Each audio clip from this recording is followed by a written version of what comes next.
Biasanya kalau misalnya orang sakit, gejalanya makin banyak, makin pusing, makin bingung. Tapi kalau yang ini, gejalanya semakin banyak, kita makin senang.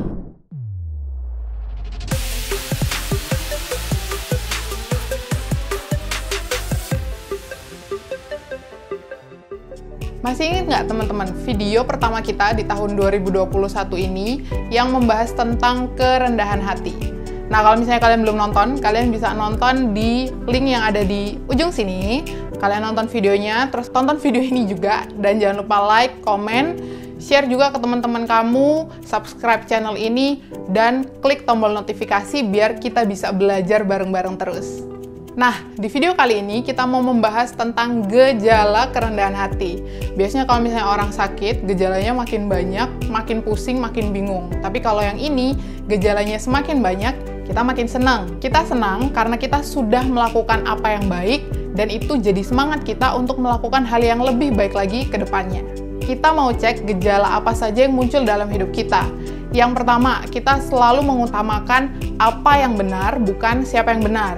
Maksudnya adalah kalau misalnya kita menghadapi sesuatu atau ada seseorang yang melakukan kesalahan, kita pasti akan mencari tahu apa yang salah dan bagaimana memperbaikinya. Jadi bukan, karena dia temanku pasti dia benar, karena dia keluargaku dia nggak boleh disalahin, pasti orang lain yang melakukan kesalahan. Padahal sebenarnya memang teman kita atau keluarga kita itu melakukan kesalahan.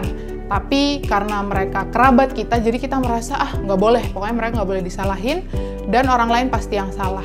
Nah, orang-orang yang tinggi hati akan selalu berpikir seperti itu. Tapi orang yang rendah hati akan berpikir, dari kesalahan itu, hal apa yang harus diperbaiki supaya orang ini atau pribadi ini bisa jadi lebih baik. Gejala yang kedua adalah mengucap syukur.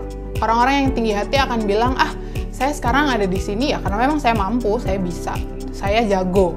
Tapi orang-orang yang rendah hati akan bilang, saya ada di sini sekarang karena ada orang-orang yang berinvestasi dalam hidup saya.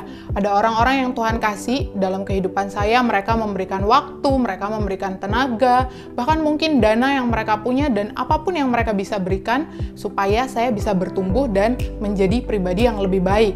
Orang yang rendah hati akan terbiasa mengakui kebaikan Tuhan lewat orang-orang yang ada di sekitar mereka. Dan ngomong-ngomong soal mengucap syukur tentang orang-orang di sekitar kita, jangan lupa juga untuk nonton video kita tentang mengucap syukur yang ada di sebelah sini.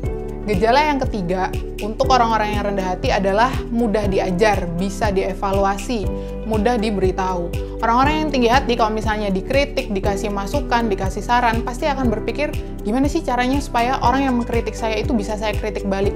Kesalahan apa yang mereka perbuat supaya saya juga bisa mengkritik mereka? Tapi orang-orang yang rendah hati akan menerima kritikan itu benar atau tidak, lalu akan memikirkannya. Kalau misalnya ternyata kritikan itu benar, berarti itu bisa jadi satu cara untuk memperbaiki diri menjadi lebih baik lagi. Dan jangan salah, kita juga sebenarnya bisa belajar dari orang-orang yang lebih muda dari kita, dari adik-adik kita, dari anak-anak kecil yang ada di sekitar kita. Coba sekarang kamu pikirkan baik-baik, kamu bayangkan, pernah nggak kamu belajar dari seseorang yang lebih muda dari kamu? Mungkin itu adik kamu di rumah, adik kamu di gereja, atau seseorang yang kamu temui di jalan, anak-anak yang kamu temui di jalan, tapi kamu bisa belajar satu hal yang baru dan sangat berarti dari anak-anak ini. Gejala yang keempat, orang-orang yang rendah hati akan fokus kepada Tuhan dan kepada orang lain, bukan kepada diri sendiri. Kalau misalnya orang yang tinggi hati selalu memikirkan, kepentingan saya nih, saya butuh ini dan saya harus dapat.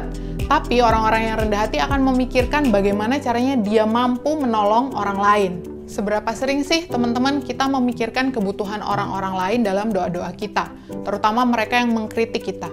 Mungkin bukan kebutuhan jasmani mereka, tapi kita mengerti bahwa mereka mengkritik kita dengan cara yang kasar, mungkin dengan kata-kata yang pedas, itu karena mereka sendiri sering mengalami hal tersebut.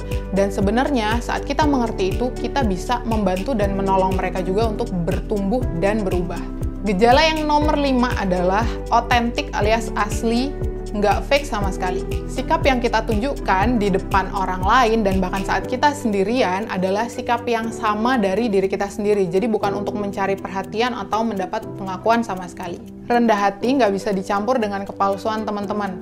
Nggak bisa sikap kita dibuat-buat saat kita bertemu dengan orang yang lebih tua atau lebih tinggi posisinya, tapi kemudian kita berbeda dengan orang-orang yang seumuran dengan kita atau bahkan lebih muda dari kita. Sekarang kita mau baca dari Filipi 2 ayat 2 sampai yang keempat.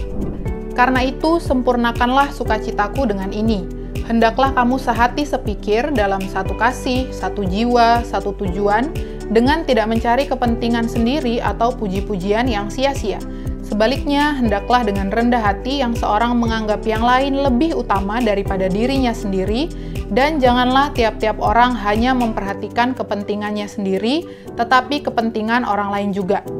Kalau misalnya kamu sudah merenungkan poin-poin dari checklist tadi, kamu bisa mendatangi seseorang yang kamu percaya. Lalu, coba minta mereka untuk cek dari semua checklist yang tadi sudah kamu bikin, yang sudah kamu buat, apakah itu sesuai dengan yang mereka lihat dalam diri kamu. Jangan lupa siapkan hati, siapkan diri kamu untuk mau dievaluasi dan diberi masukan. Jangan lupa share hasil refleksi dan hasil challenge kalian yang tadi di kolom komentar di bawah ini. Atau kalian bisa share juga di Instagram dan tag ke @you.unleashyouth. See you in the next video. We grow by helping others grow!